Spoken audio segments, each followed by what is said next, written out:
तो दोस्तों भारत के लिब्रांडुओं से भी अजीब प्राणी अगर आपको देखने हैं तो आपको थोड़ा सा विजिट करना होगा या जानकारी हासिल करनी होगी यूरोपियंस की। ये इस लेवल के मक्कार प्राणी होते हैं जिसकी की कोई सीमा नहीं है। जी हाँ, ये उसी लाइफलाइन को काट सकते हैं जो कि इन्हें ही पोषित कर रही है। जी हाँ, और कारण केवल इतना है कि अपनी सुप्रीमेसी हमेशा की तरह मेंटेन रहे, इसके ऊपर किसी तरह की कोई आंच ना आए, कोई भी बाहरी देश आकर इनके ऊपर किसी तरह का लांछन ना लगा दे। रशिया को कंट्रोल करके रखा जाए, एशियन देश तो ऑलरेडी कंट्रोल में है और इसी तरह से इनकी सुप्रीमेसी दुनिया भर में चलती रहे, दुनिया इनकी बात मानती रहे। बस एकमात्र इनका मकसद यही है। इसी वजह से एस जयशंकर साहब ने हर मंच से इन्हें जलील किया है और ये इस लायक है कि एस जयशंकर साहब इन्हें हर मंच पर हमेशा इसी तरह से जलील करते रहे। यूरोप की प्रॉब्लम दुनिया की प्रॉब्लम, लेकिन दुनिया की प्रॉब्लम यूरोप की प्रॉब्लम नहीं है। इस बात को तो आपको भूलना पड़ेगा। अब इस बात को स्वीकार करना पड़ेगा कि दुनिया भर की प्रॉब्लम पूरी दुनिया के लिए है। दुनिया के किसी भी कोने में कोई भी क्राइसिस अगर आता है तो वो पूरी दुनिया के लिए है, किसी एक रीजन के लिए नहीं है। और ये सीख इन्हें मिली है रशिया यूक्रेन वॉर से। पहले तो इन्होंने यूक्रेन को रशिया के खिलाफ भड़काया, उसको जमाने भर के प्रोमिसेस करके दिए, ऐसा कर देंगे वैसा कर देंगे, बचाएंगे, हथियार देंगे, पैसा देंगे। अब जब यूक्रेन वाकई में इनकी बातों में आकर चने के झाड़ पर चढ़ गया और रशिया को ललकारने लगा और जब रशिया ने एक्चुअली इनके ऊपर अटैक कर दिया, उसके बाद इन्हें पता चला कि देखिए क्या हो गया और बेवजह यूक्रेन के इनोसेंट लोगों को मरने के लिए छोड़ दिया। हम सभी देख पा रहे हैं कि रशियन अटैक से इस समय क्या स्थिति हो रही है यूक्रेनियंस की, लेकिन इन्हें इससे कोई परवाह नहीं है। इस युद्ध को इसी तरह से ये लोग और लंबा खींचना चाहते हैं। 500 दिन तो हो ही चुके हैं, आगे 1000 दिन भी ऐसे ही हो जाएंगे, 1500 दिन भी ऐसे ही हो जाएंगे। ये छोटे मोटे हथियारों की कंसाइनमेंट और रुपये पैसे लगातार यूक्रेन को भेजते रहेंगे और इसके पीछे इनका मकसद यही है कि रशिया कमजोर होता जाए और रशिया हमारी बातों में आए, हमारे अंगूठे के नीचे रहे। अब यहाँ पर देखने की बात ये थी कि रशिया इनके लिए काफी इंपॉर्टेंट था। न केवल वो खाद्यान्न की आपूर्ति करता था बल्कि एनर्जी सोर्सेस के लिए भी रशिया पूरे यूरोप के लिए सबसे बड़ा सप्लायर था।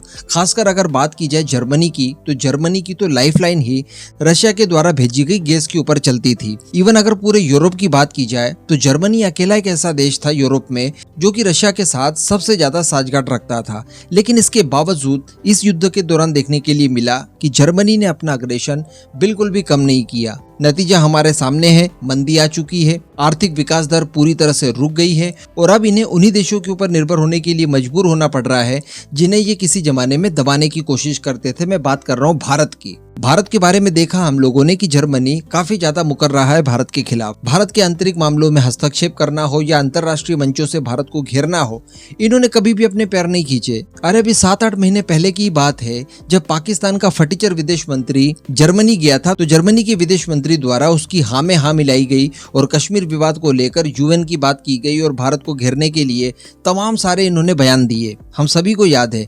लेकिन आज की परिस्थिति देख लीजिए, जर्मनी के चांसलर को यह बात कहना पड़ रहा है कि चाइना या फिर रशिया अपने राष्ट्रीय अध्यक्षों को भारत के अंदर G20 में भेजे ना भेजे, भारत के अंदर होने वाला G20 उतना ही महत्वपूर्ण है और उतना ही महत्वपूर्ण रहेगा। किसी के आने न आने से कोई फर्क नहीं पड़ता, भारत जो कर रहा है अच्छा कर रहा है। तो कहने का मतलब पहले आपने भारत को दबाने की कोशिश की और अब आप भारत के सुर में सुर मिला रहे हैं। क्यों मिला रहे हैं, क्या कारण है? तो इसके पीछे बताया ये जा रहा है कि भारत द्वारा जो रशिया से क्रूड ऑयल भारी मात्रा में खरीदा जा रहा है, लगभग 1 साल होने को आ गया है, रशिया हमारा सबसे बड़ा क्रूड ऑयल का सप्लायर बन गया है। अब इस क्रूड ऑयल को हम सभी जानते हैं कि भारत में तो इस्तेमाल किया ही जाता है रिफाइंड करने के बाद, लेकिन रिफाइंड प्रोडक्ट यूरोप के देशों में भी बड़ी मात्रा में भारतीय रिफाइनरीज एक्सपोर्ट कर रही है। अभी 4-5 दिन पहले ही मैंने आपको एक वीडियो बनाकर बताया कि इस मामले में फ्रांस भी काफी ज्यादा आगे निकल गया है और फ्रांस ने भारत से काफी बड़ी मात्रा में रिफाइंड ऑयल खरीदा है जिसकी वैल्यू 1 साल में $1.3 बिलियन के आसपास पहुंच गई। लेकिन दोस्तों खबर निकल कर आ रही है कि इस मामले में जर्मनी एक कदम आगे जा चुका है और भारत का जितना भी रिफाइंड ऑयल लगभग आ रहा है उसको एक तरह से ऑक्यूपाई करने की कोशिश जर्मनी कर रहा है। क्योंकि इस समय जर्मनी की अगर बात की जाए तो भारत के अतिरिक्त इन सब चीजों की सप्लाई करने के मामले में अन्य कोई भी विकल्प उसके पास नहीं बचता है। अगर हैं भी विकल्प तो वो काफी ज्यादा महंगे हैं, इसलिए ये लोग चुपचाप भारत से ढेर सारी क्वांटिटी में रिफाइंड ऑयल खरीद रहे हैं। दरअसल एक स्टैटिक एजेंसी है डेस्टेटिस, इनकी तरफ से रिपोर्ट जारी की गई है और बताया गया है कि भारत द्वारा जो ईंधन एक्सपोर्ट किया जा रहा है जिसमें मुख्य रूप से गैस ऑयल होता है जो कि डीजल और हीटिंग ऑयल को बनाने के लिए जरूरी होता है, उसे सबसे ज्यादा जर्मनी ही खरीद रहा है। अगर जनवरी से लेकर जुलाई मंथ के बीच की बात की जाए तो जर्मनी ने जो भारत से फ्यूल खरीदा है तो उसकी वैल्यू 451 मिलियन यूरोज रही।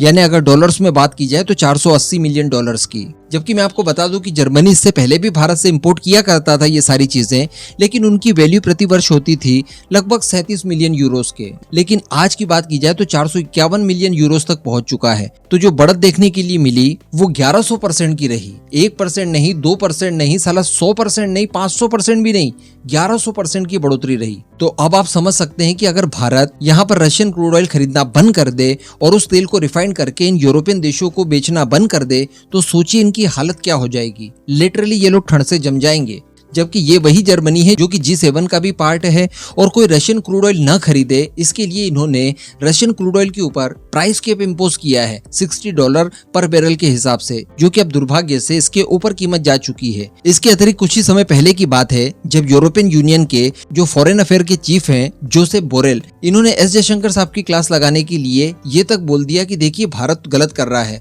रूसी क्रूड ऑयल खरीद रहा है, रिफाइन करके भारत का लेबल लगाकर हमें बेचकर बेवकूफ बना रहा है। इसके ऊपर एस जयशंकर साहब ने जवाब दिया था कि यह आपके ही नियम अनुसार है, आपकी जो नियम पुस्तिका है उसे पढ़िए, पेज नंबर भी उन्होंने बताया और ये कहा कि अगर किसी प्रतिबंधित देश से कोई प्रोडक्ट खरीदा जाता है, उसे रिफाइन करके फिर आपको बेचा जाता है तो उस पे प्रतिबंध आपके काम नहीं करते, खुद आपके द्वारा बनाया गया नियम है। उसके बाद फिर इनकी अकल ठिकाने आई थी। लेकिन अगर सोचिए कि भारत एक्चुअली इनकी बात मान ले और रशिया से क्रूड ऑयल न खरीदे, उसे रिफाइन करके इन्हें न बेचे तो इनकी स्थिति होगी क्या।